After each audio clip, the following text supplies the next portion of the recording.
राधे राधे, जय श्री कृष्णा। मैं अर्चना आज आपको माघ मास महात्म्य का 15वां अध्याय सुनाऊंगी। 14 अध्याय मैं पहले ही सुना चुकी हूँ जो मेरे चैनल पर अपलोड है। अगर आपने नहीं सुने हैं तो आप सुन सकते हैं। मैं रोज आपको एक अध्याय सुनाऊंगी। इसके 28 अध्याय होते हैं, तो रोज आपको एक मिलेगा सुनने को।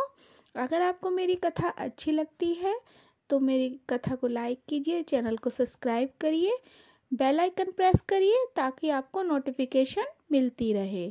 तो 15वें अध्याय में दत्तात्रेय जी बताते हैं कि माघ मास में संगम में स्नान का क्या फल मिलता है। वैसे कहा जाता है कि माघ मास में रोज गंगा स्नान करने से बहुत ही अधिक फल मिलता है, लेकिन ये नहीं हो सकता है कि हर कोई रोज गंगा स्नान करे। तो इसलिए हम लोग क्या करते हैं कि नहाने के जल में हम लोग गंगा जल मिला लेते हैं। तो गंगा जल मिलाने का भी एक तरीका होता है। कुछ लोग पहले अपना जल भर लेते हैं नहाने का, फिर उसमें गंगा जल मिलाते हैं। तो ऐसे नहीं करना है। पहले आप गंगा जल डालिए, उसके बाद आप नहाने का सादा जल डाल लीजिए। तो ये तरीका होता है। इस तरह से आप रोज़ स्नान कीजिए, पूजा पाठ करिए, कथा सुनिए।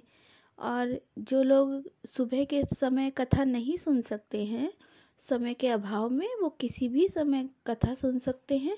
तो कथा हमें ज़रूर सुननी चाहिए और पूरी सुननी चाहिए। उससे पूर्ण फल हमें मिलता है पूरी कथा सुनने से।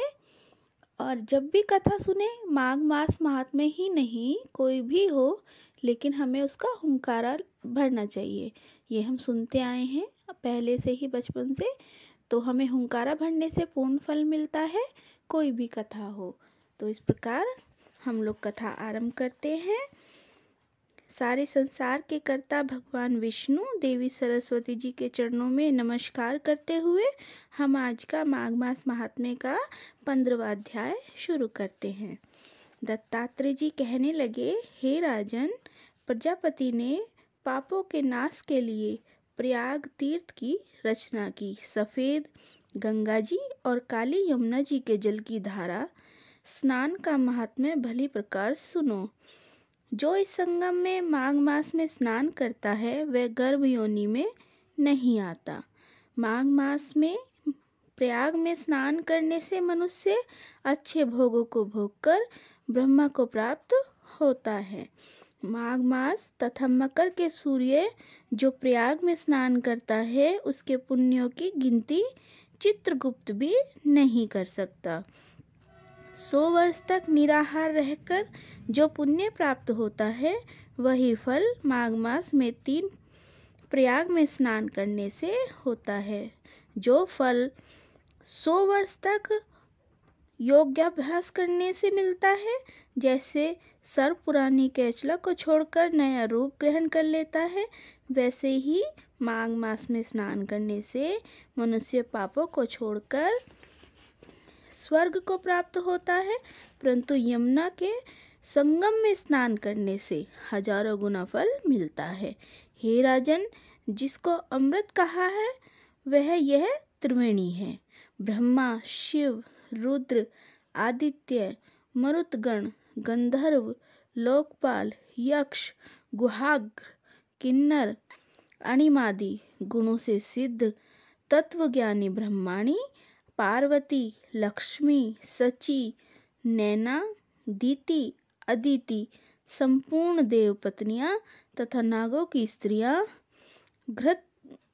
घृताची, मेनका, उर्वशी, रंभा, तिलोत्तमा, अप्सरा गण और सब पितर, मनुष्य गण कलयुग में गुप्त और सतयुग में प्रत्यक्ष, सब देवता माघ मास में स्नान करने के लिए आते हैं।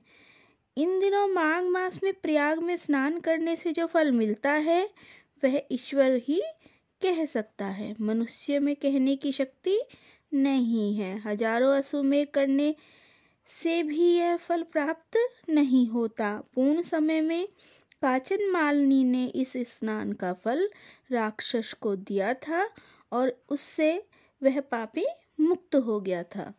तो इस प्रकार दत्तात्रेय जी माघ मास महात्म्य का गंगा में स्नान करने का, संगम में स्नान करने का महत्व बताते हैं। इससे हमें क्या फल मिलता है और कितना पुण्य मिलता है, ये सब 15वें अध्याय में बताया गया है। 16वां अध्याय कल मैं सुनाऊंगी आपको। इसमें काचन मालिनी राक्षस को कैसे इसका माघ मास महात्म्य का जो अपना पुण्य है वो कैसे देती है वो बताया गया है 16वें अध्याय में। कल मैं आपको 16वां अध्याय सुनाऊंगी। अगर आपको मेरी कथा अच्छी लगती है, पसंद आती है, तो प्लीज़ लाइक करिए, चैनल को सब्सक्राइब करिए, बेल आइकन प्रेस करिए ताकि आपको नोटिफिकेशन मिलती रहे। इसके साथ ही कल मिलते हैं। धन्यवाद।